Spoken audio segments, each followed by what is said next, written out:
Buenos días, mi nombre es Miguel Eduardo Hernández Peña y mi compañero es Cristian Omar Cortés López. Nosotros les vamos a exponer sobre la materia de medición y mejoramiento de la productividad, en cual vamos a exponerles cada una de las unidades. Y comenzamos con la unidad 1, dando como introducción qué es la medición de desempeño de una organización. Es la competitividad de una organización que tiene que ver con la calidad del producto, el precio y la calidad en el servicio. Para más allá del costo, esta idea de cómo medir la salud o desempeño de una organización. Después seguimos con la noción de la proactividad. La proactividad se adquirió un sentido económico exacto al inicio del siglo XIX, y esta se puede definir como la relación entre la cantidad de bienes y de servicios producidos y la cantidad de recursos utilizados. Las limitantes de la productividad son Muri, que es igual a sobrecarga. Esto significa que produzcan más allá de sus límites naturales o de sus capacidades. La Mura, que es variabilidad, y variabilidad total, que es la suma del material, las máquinas, métodos y mano de obra. Después seguimos con la Muda, que es sobreproducción. Es tener un sobreinventario,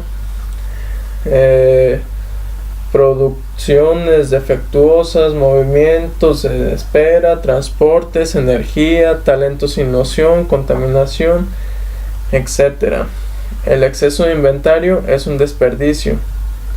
En conclusión, el trabajo total, el que agrega valor, es la transformación de productos y entrega del servicio.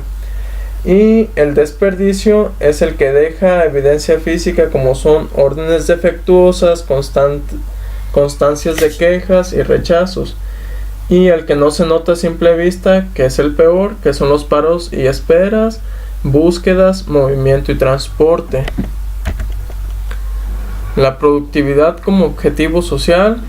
Esta urge de considerar la productividad como un medio de llegar a la expansión de los valores humanos primordiales y de alcanzar no solamente el crecimiento del progreso material, sino por encima y sobre todo el objetivo social que implica.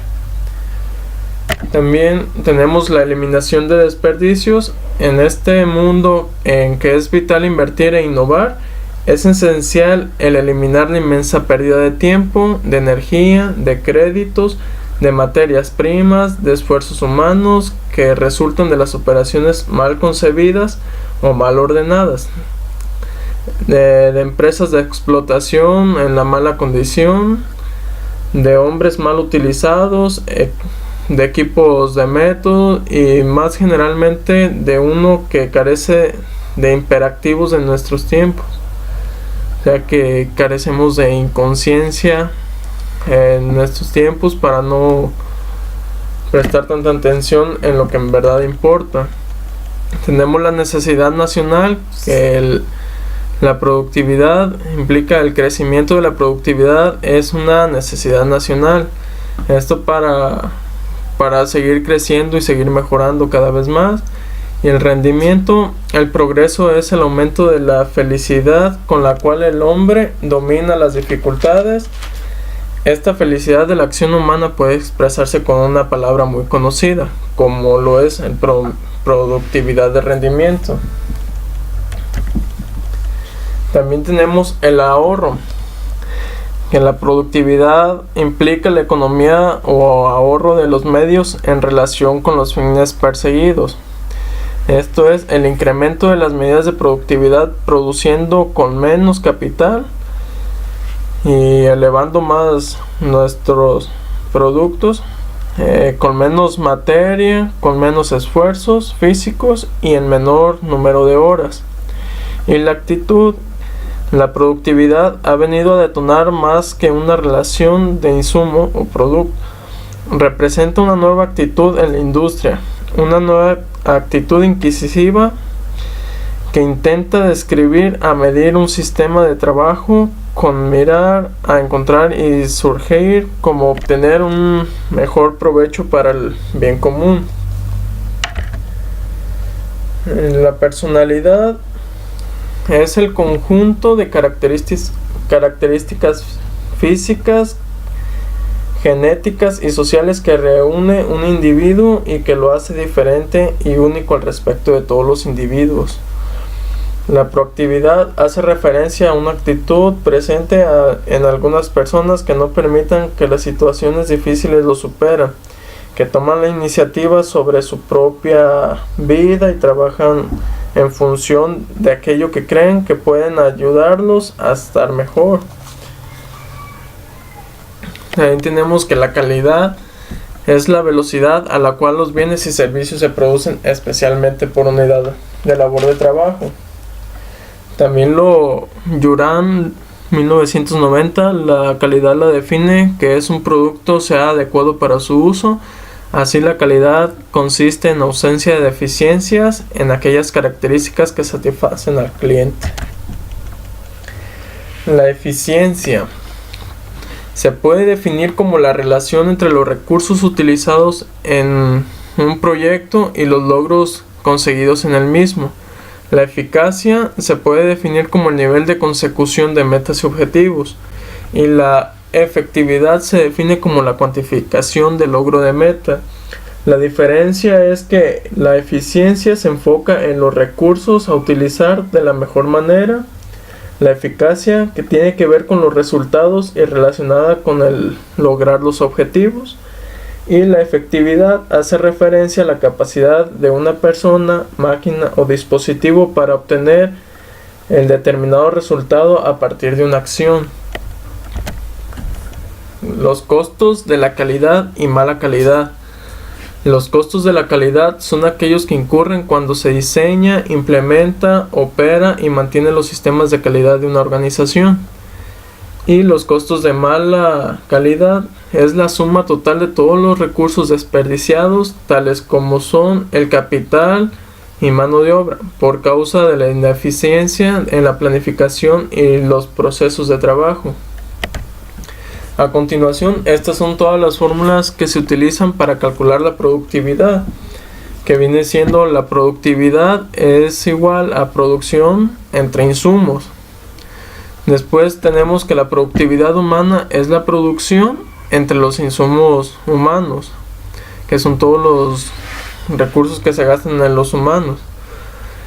Productividad de materiales es la producción entre todos los insumos de los materiales, todo lo que abarca, cuesta, etc.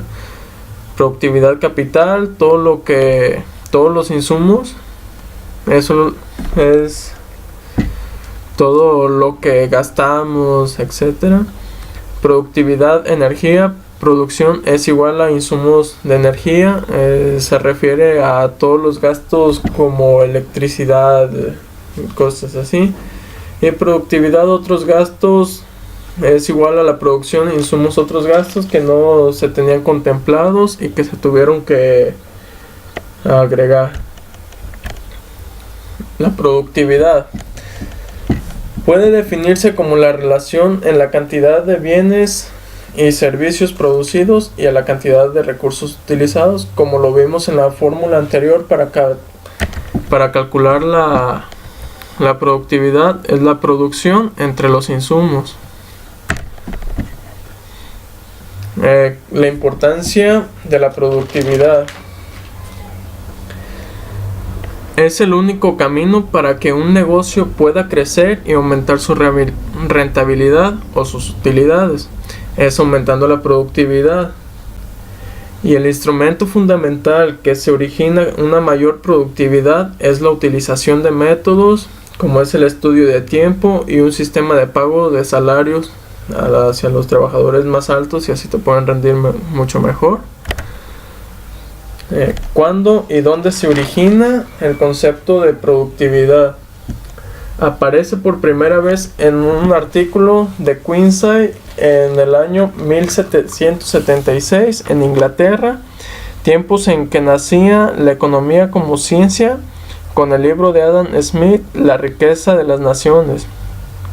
Un tiempo después, como segunda ocasión, aparece el concepto en 1883, Likert definió como productividad a la facultad de producir es igual al deseo de producción, refiriendo en facultad de producirla a la capacidad instalada o tamaño de planta. Un ejemplo bastante sencillo de comprender para nosotros: vayamos a un salón de clases y compartamos capacidad instalada es igual a tamaño de planta, número de bancas es igual a 24, capacidad utilizada es igual a la capacidad aprovechada, el número de alumnos es igual a 21. Entonces tenemos que la productividad sería, suponiendo que el curso pasan 17 alumnos, sería productividad es igual entre 17 alumnos entre 24 que es el número de bancas multiplicado por 100, que sería el porcentaje total, es igual a 70. Esto viene siendo la capacidad que aprovechamos en el salón. Y como tercera ocasión, en 1950, la Organización de Cooperación Económica Europea define la productividad como el cociente que obtiene al dividir la producción por uno de los factores de la producción, es decir, la productividad relativa es igual a la producción sobre el factor de la producción multiplicado por 100. Los factores internos y externos que afectan a la productividad son los terrenos y edificios, materiales, energía, máquinas y equipo, recursos humanos. Esos son los factores externos. Sería disponibilidad de materiales o materias primas, manos de obra calificada, políticas estatales relativas o tributación y aranceles, infraestructura inexistente, disponibilidad de capital e intereses y medidas de ajustes aplicadas. Esto viene siendo la unidad número 1. Espero que les haya quedado claro, ya que son la mayoría puros conceptos. Bueno, a continuación les hablaremos sobre la unidad 2, que es el diagnóstico de la productividad. ¿Qué es un diagnóstico? El diagnóstico es un estudio previo a toda la planificación o proyecto que consiste en la recopilación de información, su ordenamiento, su interpretación y la obtención de conclusiones e hipótesis. ¿Para qué nos sirve un diagnóstico? Nos permite conocer mejor la realidad, la existencia de debilidades y fortalezas, entender las relaciones entre los actores sociales que se desenvuelven en un determinado medio para proveer posibles reacciones dentro del sistema. Nos permite diseñar estrategias, identificar alternativas y decidir acerca de las acciones a realizar. ¿Cómo se realizan los diagnósticos? Existe un sinnúmero de métodos que van desde trabajos realizados exclusivamente en un gabinete hasta métodos que parten de la participación de la población en estudio de la elaboración del mismo. En este último caso se denomina diagnóstico participativo. ¿Por qué invertir tiempo, dinero y esfuerzo en un diagnóstico de la situación de su empresa en materia de productividad? Un diagnóstico en materia de productividad sirve para conocer cuál es la productividad actual de su empresa, para identificar cuáles son las causas que no han permitido incrementarlas y aquellas que hacen posible que ésta crezca. ¿Qué es un diagnóstico en la situación de la empresa? Es un proceso en el que se realiza la empresa o consultor externo, mediante el cual se recaba y analiza información de la propia empresa para 3 finalidades básicas. La número 1 es para que usted conozca cuál es la productividad actual de su empresa. La 2, para que usted conozca cuáles son los problemas que limitan el crecimiento de la productividad, así como causas que lo originan. La 3, para que usted conozca las causas que, en su caso, han hecho posible que la productividad de la empresa crezca. Como todo proceso, el diagnóstico que nos ocupa se integra por fases, que se sugiere llevar a cabo en el siguiente orden. Primero, la selección de grupo de trabajo, responsable del diagnóstico. Número 2, la preparación del grupo de trabajo. Número 3, la medición de la productividad de la empresa. 4, identificación de síntomas. 5. Identificación de problemas. 6. Clasificación de los problemas. Y 7. Planteamiento de posibles soluciones. La medición de la productividad de la empresa. De aquí en adelante vamos a llevar una serie de pasos las cuales nos permitirán saber cómo se puede medir una empresa. El número 1 es definir la frecuencia con la que vamos a medir la productividad. Es necesario definir cada cuándo se va a medir la productividad de la empresa. Puede ser cada semana, cada mes, trimestre o año. Esto dependiendo de la empresa cómo esté, en qué estado esté. Bien puede estar muy bien o puede estar mal. Si está mal, va a ser más constante la medición que vamos a hacer.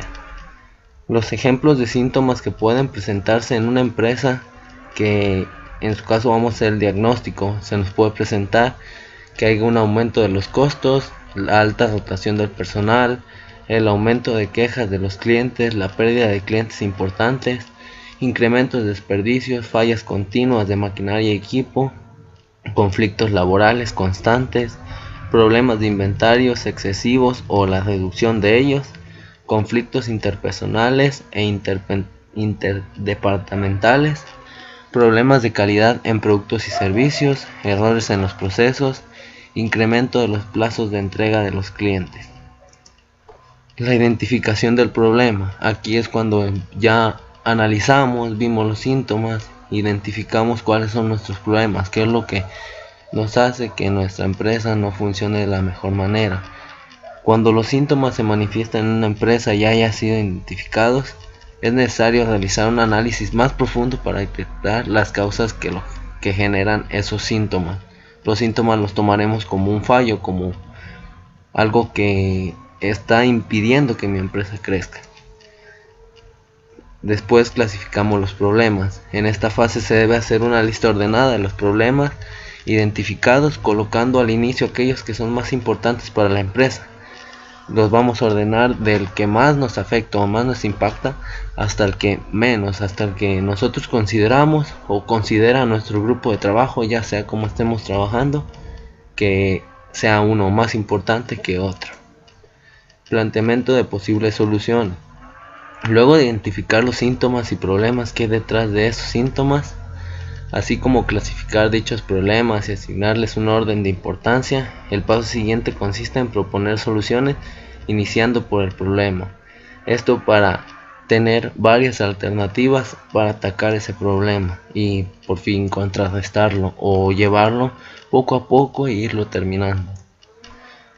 Existen unas herramientas de diagnóstico las cuales nos pueden servir de mucho, son muy sencillas y pues están accesibles a todo público que quiera realizar un diagnóstico. Puede ser en la empresa, lo podemos usar ingenieros industriales, psicólogos, cualquier persona, porque son demasiado fáciles y nos sirven para diagnosticar cualquier cosa, un producto, algo, un servicio.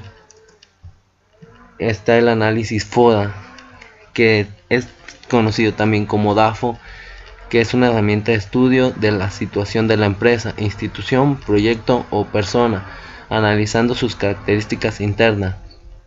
Se dividen en debilidades y fortalezas, su situación externa, amenazas y oportunidades. ¿Qué quiere decir? Las debilidades y las fortalezas es algo que hay dentro de la empresa. Las debilidades son lo que no nos deja crecer, lo que por donde nos está atacando el problema, y las fortalezas es algo de lo cual nos tenemos que agarrar fuertemente para hacernos crecer. Las amenazas y oportunidades, como dice, son externas. Las amenazas son cosas que nos están atacando, nos pueden atacar directamente a nuestras debilidades, lo cual nos estanca o nos hace que vayamos en picada. Y las oportunidades son aquello que debemos de buscar o adquirir para seguir creciendo. Siguiente es el diagrama Ishikawa. Se trata de una herramienta para el análisis de los problemas que básicamente representa la relación entre un efecto, problema y todas las causas posibles que lo ocasionan. También es denominado diagrama de espina de pescado por su parecido con un esqueleto de pescado. Y como lo podemos observar en la esquina, que es el efecto es un problema y las causas pueden ser el entorno, ya sea laboral, el entorno de la empresa, la maquinaria, el hombre, que también otra vez lo llamamos como mano de obra, el material, puede ser que nos haga falta o que tengamos exceso de material, los métodos que utilizamos y las medidas que tenemos para trabajar. Esta herramienta de diagnóstico fue creada por Kaoru Ishikawa, que fue uno de los grandes filósofos de la calidad. El Pareto. Este diagrama también es llamado la curva cerrada o distribución ABC. Es una gráfica para organizar datos de forma de que estos queden en orden descendente de izquierda a derecha y separados por barras. Este diagrama, ¿qué nos permite? Nos permite asignar un orden de prioridades, también mostrar gráficamente el principio de Pareto, pocos vitales, muchos triviales, es decir, que hay muchos problemas sin importancia frente a unos pocos muy importantes. Mediante la gráfica colocamos los pocos que son vitales a la izquierda y los muchos triviales a la derecha. Facilita el estudio de las fallas en las industrias o empresas comerciales, así como fenómenos sociales o naturales psicosomáticos. Hay que tener en cuenta que tanto la distribución de los efectos como sus posibles causas no es un proceso lineal, sino que el 20 de las causas totales hace que sean originados por el 80% de los efectos y rebotes internos del pronosticado. Aquí está un ejemplo de un diagrama Pareto que, como nos dice, son muchos triviales y pues nos sirve para diagnosticar y acomodar nuestros problemas, tanto los más importantes como los poco menos importantes, porque todos son. La matriz de problemáticas identificadas es también denominada la matriz de priorización de problemas, que es una herramienta para seleccionar las distintas alternativas de soluciones en base a la ponderación de opciones y aplicación de criterios. Esta se trata de un instrumento clave para tomar decisiones y clasificar problemas. Nos enseña cómo ser más productivos en el trabajo y a cómo tomar decisiones importantes, y nos ayuda a definir las causas y efectos de situaciones problemáticas para aplicar estrategias más acertadas. Recuerda que todo problema puede entenderse como un desfase entre la realidad y la situación deseable.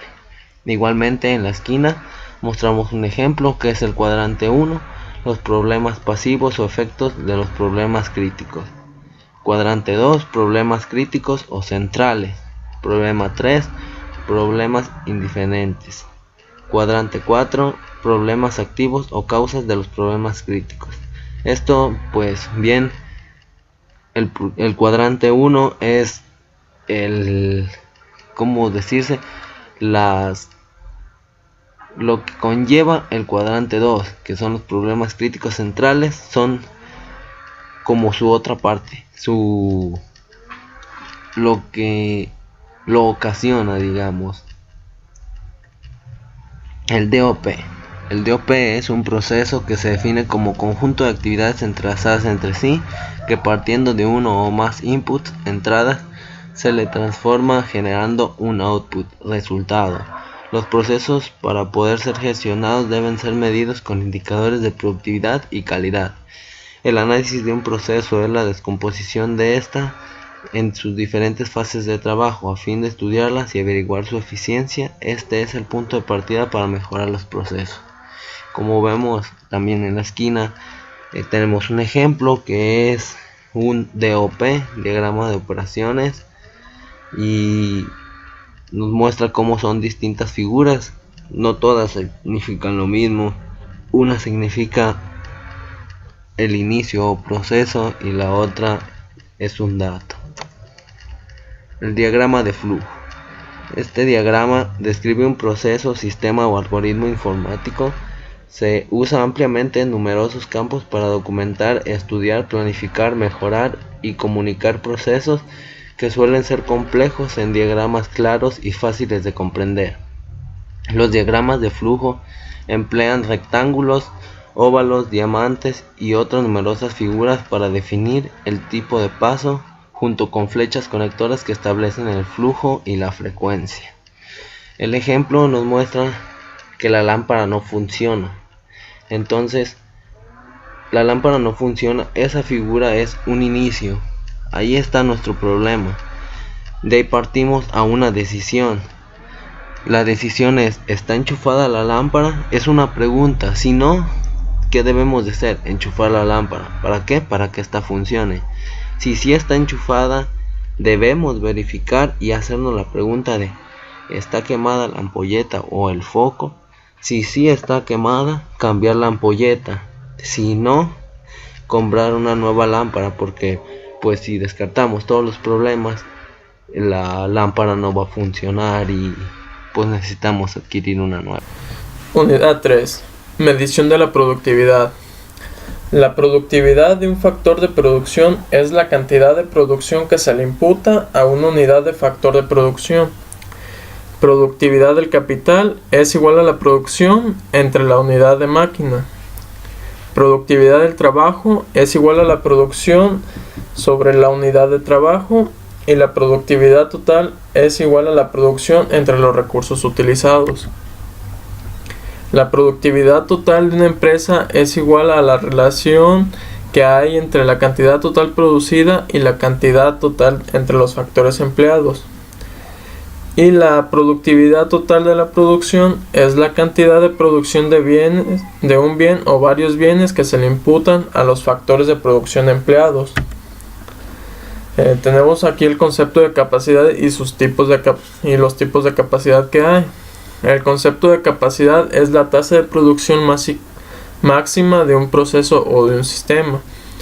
Los tipos de capacidad son capacidad de diseño o teórica, que es la capacidad máxima de tasa posible de producción para un proceso dado en el bien actual de los productos.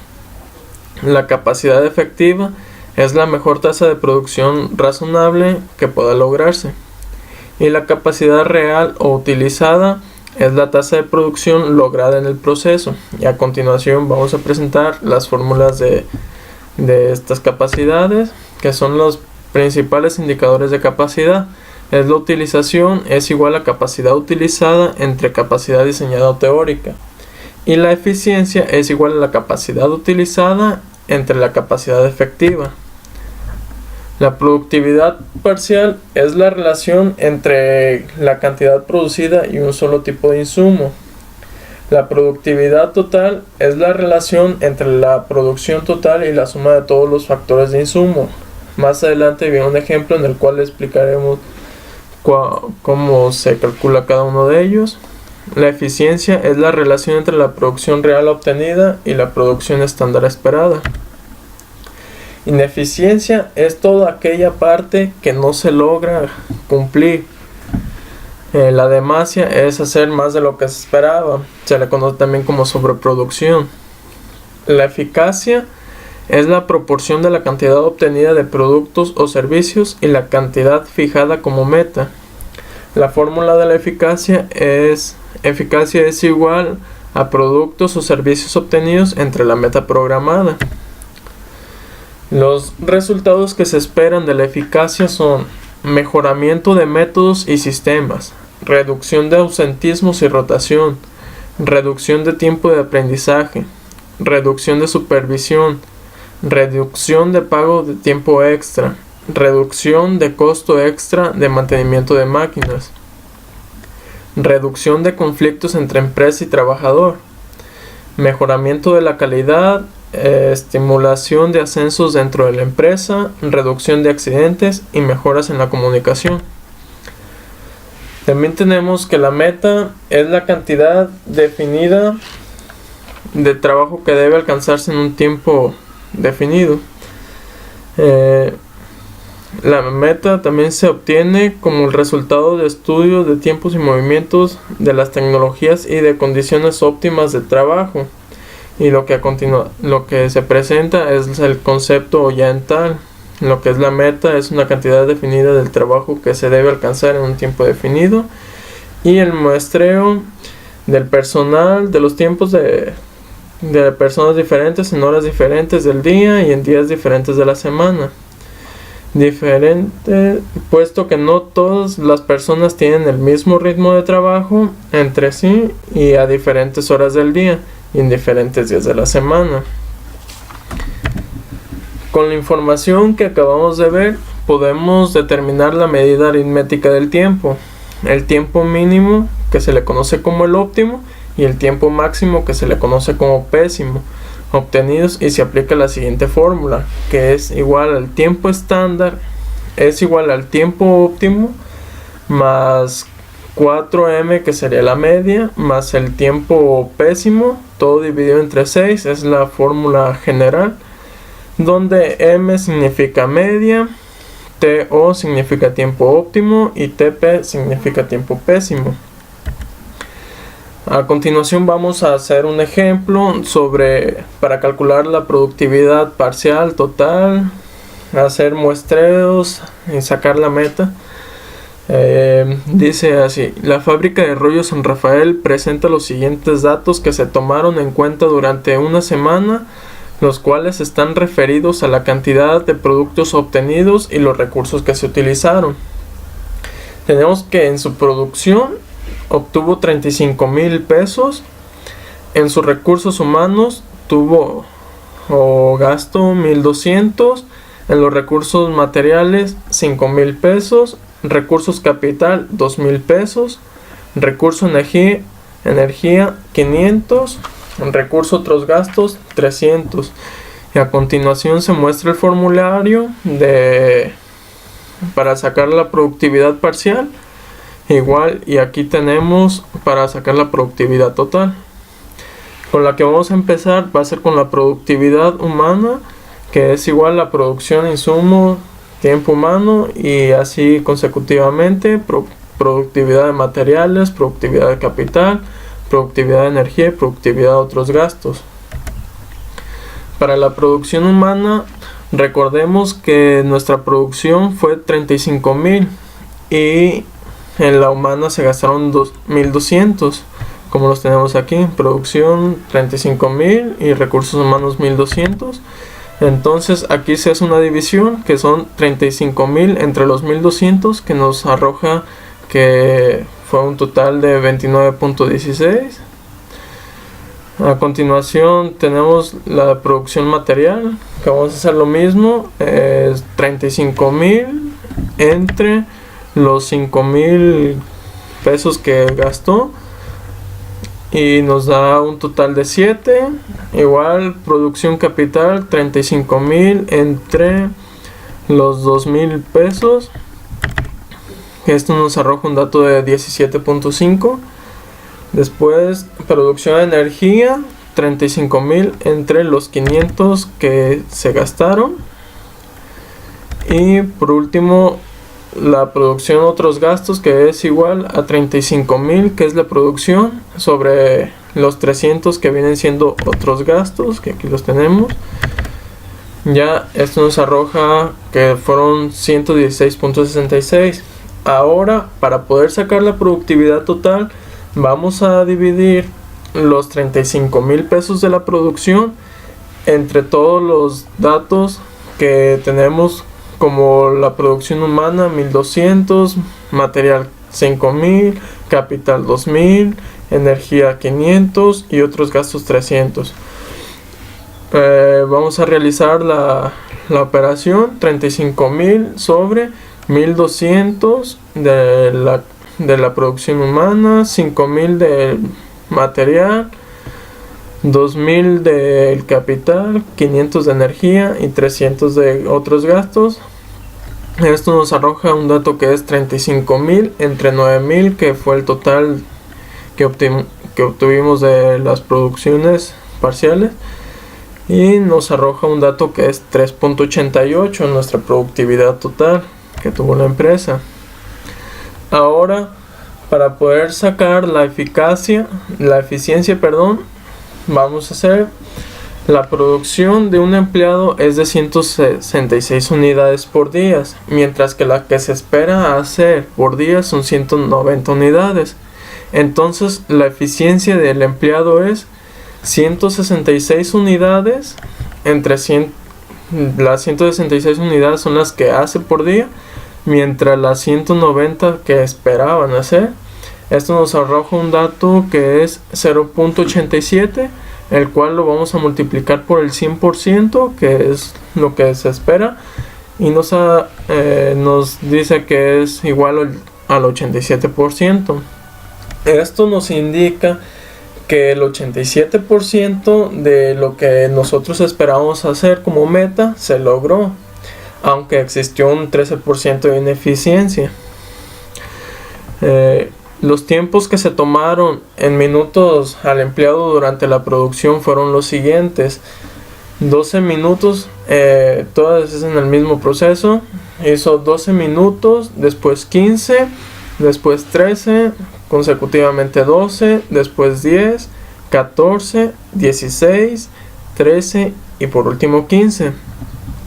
Entonces todos estos datos se van a sumar y después se va a sacar el promedio, lo cual su media fue de 13.33, el tiempo mínimo es de 10, que se viene siendo el óptimo, y el tiempo máximo, que es el pésimo, fue 16. Entonces vamos a aplicar la fórmula del tiempo estándar, que es igual a 10, que es el tiempo óptimo, más 4, que es el número, ya viene por la fórmula, multiplicado por 13.33, que fue la media. A esto le vamos a sumar 16, que fue el tiempo máximo, o sea el pésimo que hizo, y todo esto lo vamos a dividir entre 6, que también este dato ya nos los arroja la fórmula. Tenemos que nos da un resultado igual a 13.22. Esto viene siendo el tiempo. Entonces aquí lo que se hace, nos vamos redondeamos hacia arriba y nos da un total de que el tiempo estándar es igual de 14 minutos. El factor fatiga, este dato nos los arroja en el método de Gauss-Jordan. Tenemos que el 20% equivale a 12 minutos por hora. Entonces nuestro factor fatiga, revisando ya la tablita, nuestro factor fatiga es de 1.2. El tiempo estándar para personas, recordemos que era 14, que se obtuvo aquí. Entonces este va multiplicado por el 1.2, que es factor fatiga, el cual nos arroja que es de 16.8 nuestro factor fatiga. Entonces el tiempo por jornada es de 8 horas, que equivale a 480 minutos, que es la multiplicación de 8 por 60, que son los minutos. Entonces nos vamos a la meta, que viene siendo igual a las 480 minutos que se trabajó durante la jornada, entre los 16.8 que fue nuestra fatiga. Esto nos arroja el dato de 28.57 unidades. Y en la meta es igual a 28 unidades producidas, ya que aquí nos vamos a bajar a donde más le conviene al personal, y nos queda de 28 unidades producidas. 4.1 de mejoramiento de la productividad basada en la tecnología. Esta no solo permite el avance y el progreso socioeconómico de la sociedad, sino que facilita el trabajo de manufactura al interior de las organizaciones, mejorando la calidad de la producción e incrementando la productividad. Constante influencia del cambio tecnológico permite ampliamente apoyar el mejoramiento de la productividad. Comunicación, proceso de datos y microelectrónica apoyan las labores desde varios puntos, como lo son diseños asistidos por computadora, automatización de las funciones administrativas, optimización del inventario, manejo de materiales, flujo de procesos, El diseño asistido por computadora, CAD, diseño de productos, procesos, sistemas, reemplazo de las tareas manuales. Las ventajas del CAD: menor tiempo utilizado en el diseño, ahorro de dinero, reducción de fallas, minimización del riesgo de pruebas de funcionamiento. La manufactura asistida por computadora es el diseño y el control de los procesos de fabricación, los balanceos de línea, programación de máquinas numéricas, control de inventarios, programación de inventarios e inspección. Sus ventajas son el uso de los recursos adecuados, disminución de los costos de inventario. La robótica es el uso de robots como manipulador, fuente de energía o sistema de control.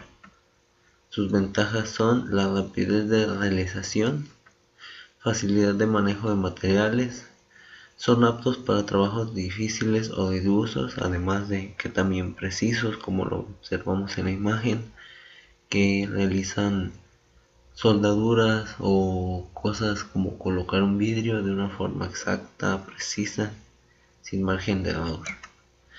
El resultado de la calidad uniforme, todo es igual, nada es distinto, así que hace que el producto tenga una buena calidad y pues no haya variaciones de inconformidades de los clientes. Los ahorros en salarios y prestaciones, que son prácticamente no tenemos un trabajador, así que el robot no nos está pidiendo que le paguemos o que le prestemos dinero.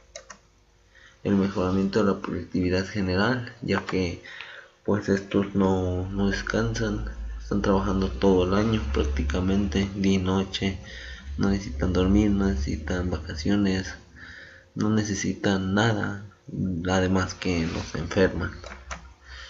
La tecnología láser es el uso de un rayo para generar energía de calor.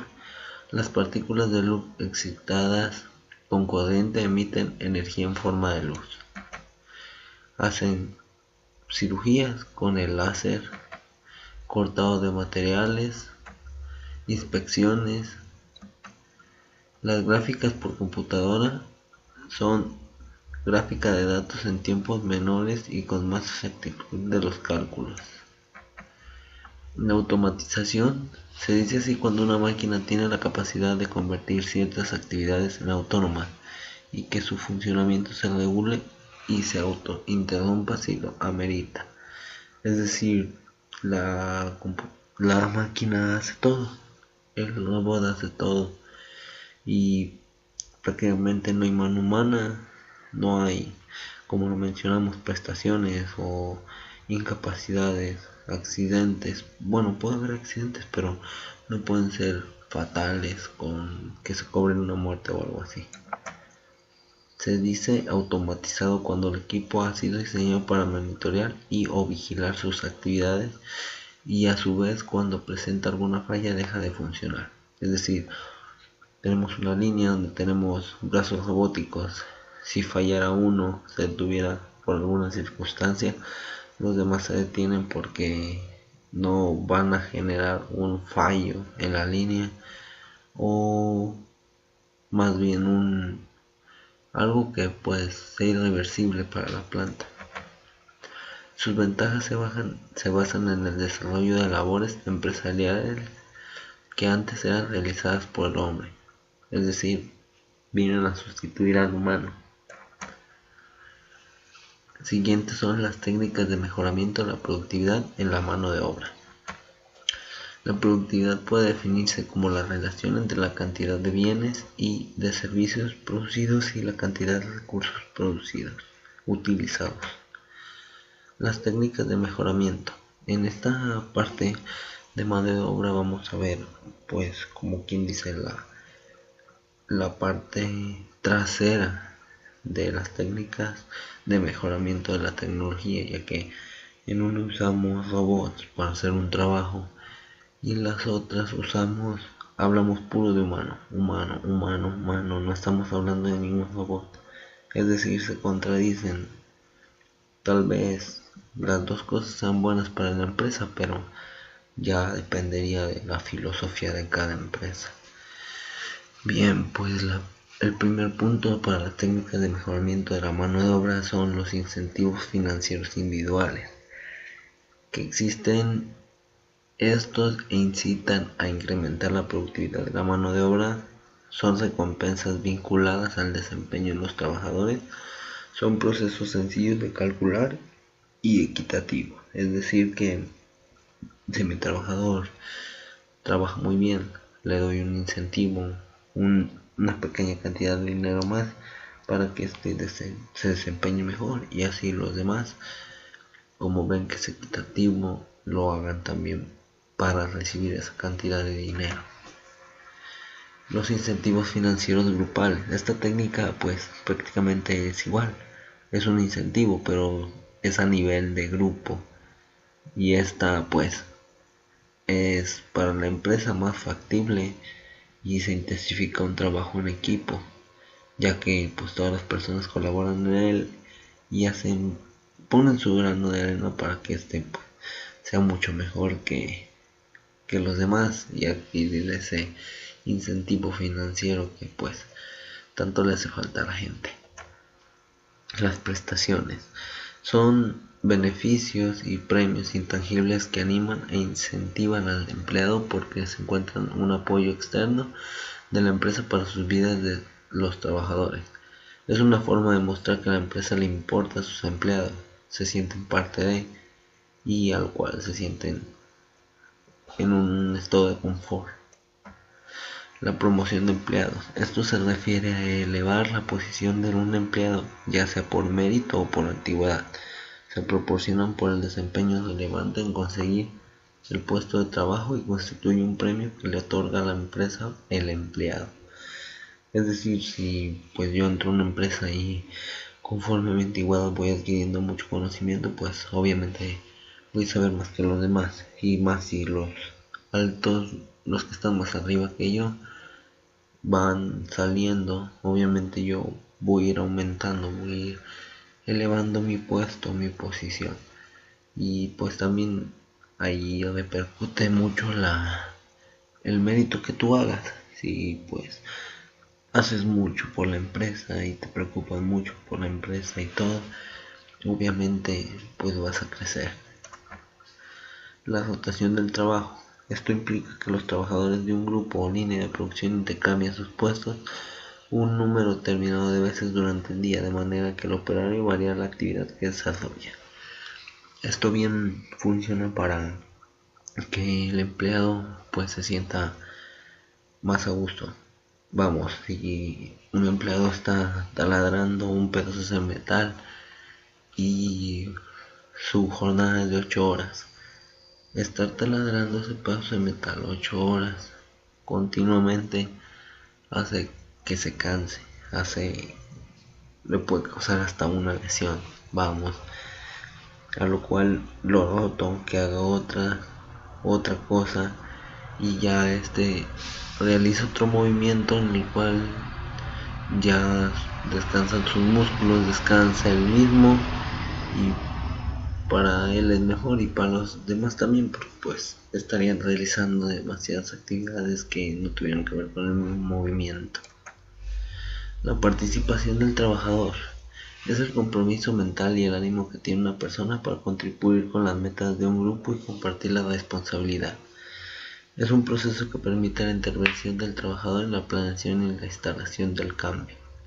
Esto es que todos los trabajadores participen, que vamos, como se ve en la imagen, pongan su pieza en el rompecabezas para formar una figura entre todos. La administración por objetivos es la forma en la cual los empleados administrativos y los trabajadores se unen para formar ideas, definir objetivos, metas y lograr un seguimiento detallado hacia el logro de resultados. Esto es asignarle a cada quien una tarea para que se sientan dentro del grupo y así abogar por la empresa. La comunicación.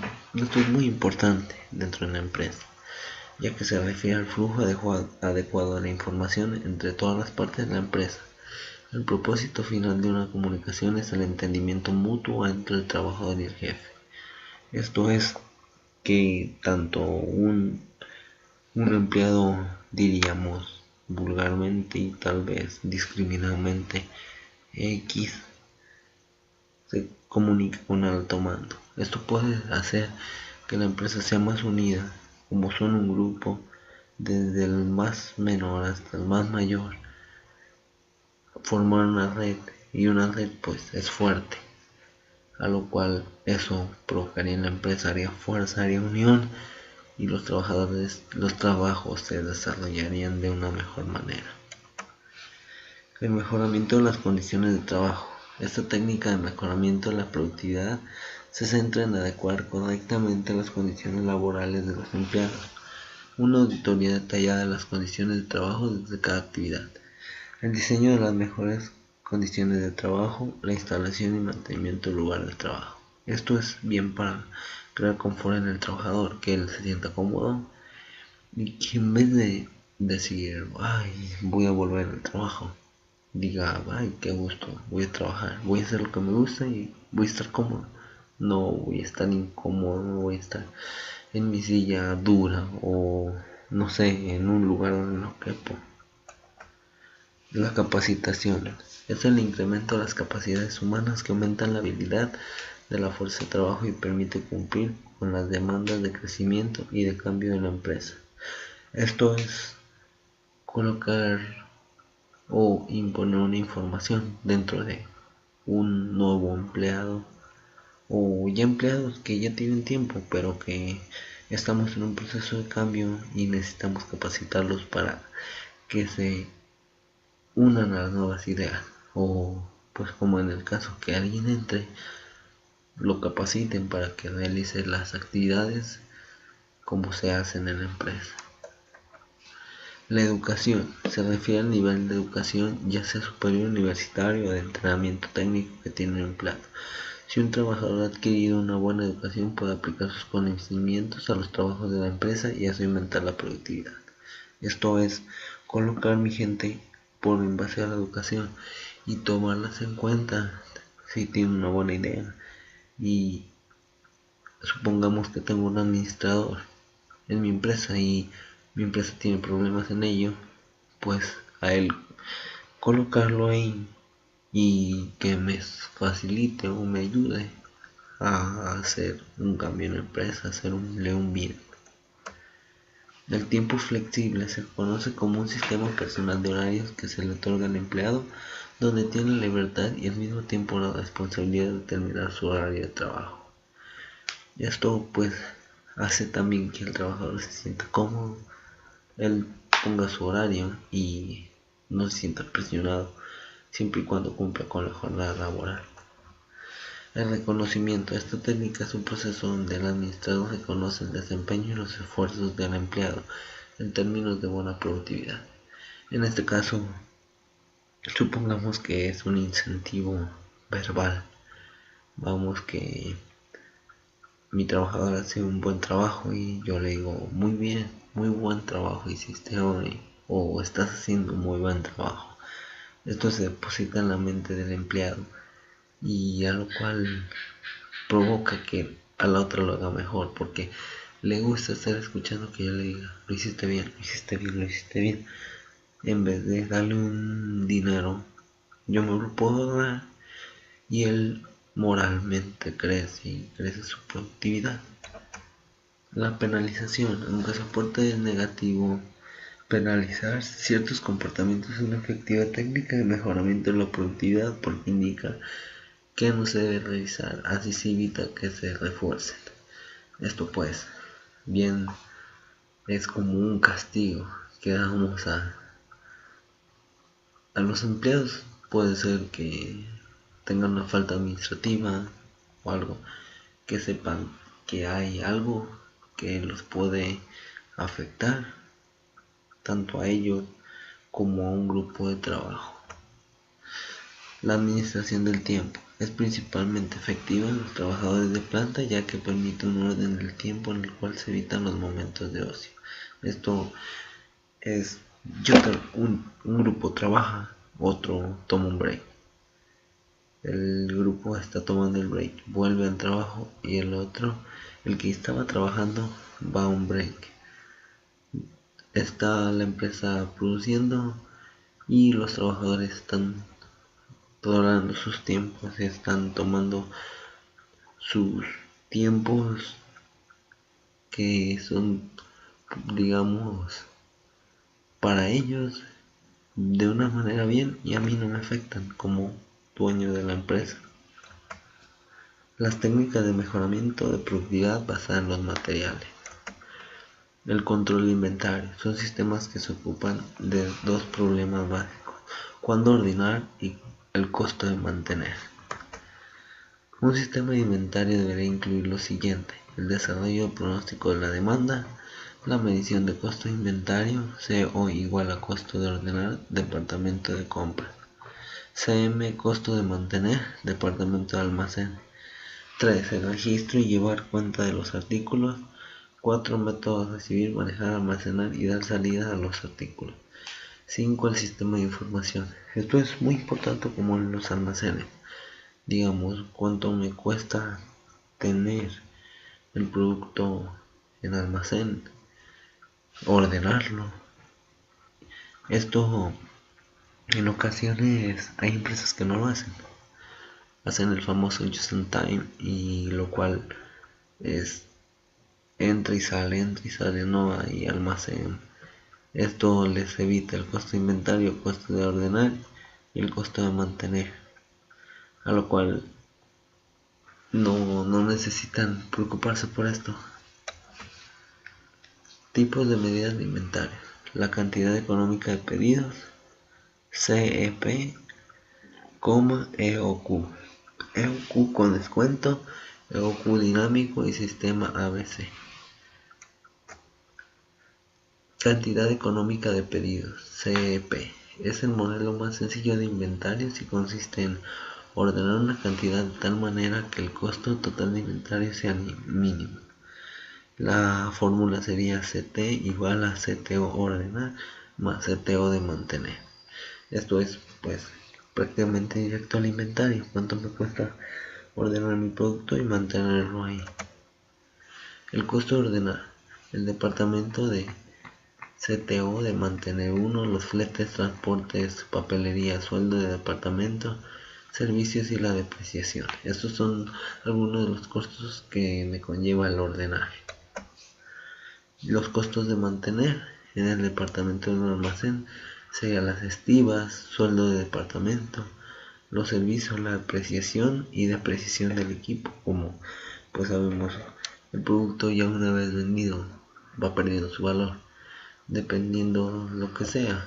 Si es un boom, pues puede que se estabilice un tiempo, pero de todos modos la depreciación está ahí siempre.